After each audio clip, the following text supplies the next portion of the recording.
So, like, just to start off, for anyone who somehow hasn't seen it yet, Right. Oppenheimer is a historical drama Right. about, J. Robert Oppenheimer, the guy who led the Manhattan Project and basically, like, invented the atomic bomb. Well, it was a team effort, of course, but yeah, he was the director of the lab. Oh, right, of course. But anyway, it's not just a straight biopic, No, definitely not. It's about so much more than just the facts of his life. Absolutely. So, it follows his whole journey, right? Yeah.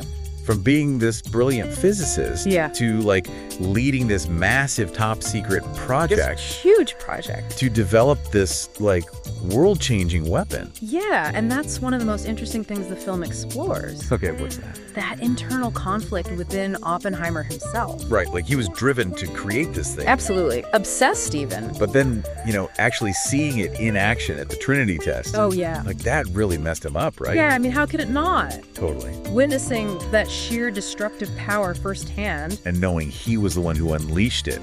That's a pivotal moment for him in the film, and I think in history, too. Oh, totally. Like, his whole worldview kind of shatters. Exactly. He goes from being the father of the atomic bomb to suddenly realizing, oh my God, what have I done? He basically creates a weapon that could end civilization. Right, and then he, like, totally transforms after that, right?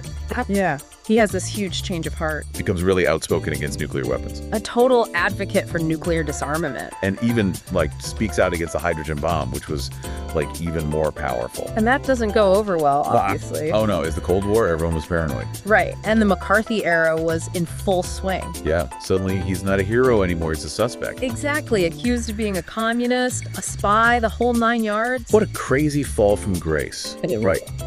But, the article also talks about how it's not just about the history. No. Christopher Nolan, the director, uses this historical story to explore all these deeper, like, philosophical themes. Oh, absolutely. Nolan is amazing at that. Yeah, he's not just making a biopic, he's making you think. He's a visionary, always pushing the boundaries of cinema. And the way he does it, it's so powerful. Like with that physical cinema thing he does? Yeah, that's so cool. Like he wants you to actually feel the film, not just watch it. And that's why you have to see it in theaters. Yeah, on the big screen, the way he intended. With the huge IMAX cameras and everything. Exactly. It's about the scale, the visuals, the sound design. Speaking of sound. Oh, yeah. The article mentioned how he uses silence and, like, empty space in the soundtrack. It's amazing how effective that is. Yeah, like in those scenes where they're waiting for the bomb to detonate. You're just, like, holding your breath. Yeah, you can feel the tension building. It's so thick you could cut it with a knife. And it's all because of what you don't hear. Right, the absence of sound makes it so much more impactful. It's like, it emphasizes the weight of what's happening. The sheer magnitude of what they've created. Exactly, like the fate of the world is hanging in the balance. And it's all conveyed through silence. So yeah, this article makes a really strong case for watching Oppenheimer again. And in theaters, if you can. But it's not just about the technical stuff, right? Yeah. It's also about how the film makes you think. Yeah. Like, about the ethics of science. Oh, yeah. Because how far is too far? What are the consequences of these scientific breakthroughs? Exactly. It's something we're still dealing with today. Absolutely. And the film puts us right in Oppenheimer's shoes. Right. We see the whole thing through his eyes. His triumphs, his doubts, his ultimate downfall. It's a really human story, even though it's about these huge world-changing events.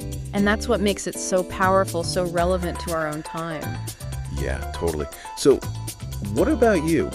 What really stood out to you when you watched Oppenheimer? That's a tough one. Or did you catch anything new on a second viewing?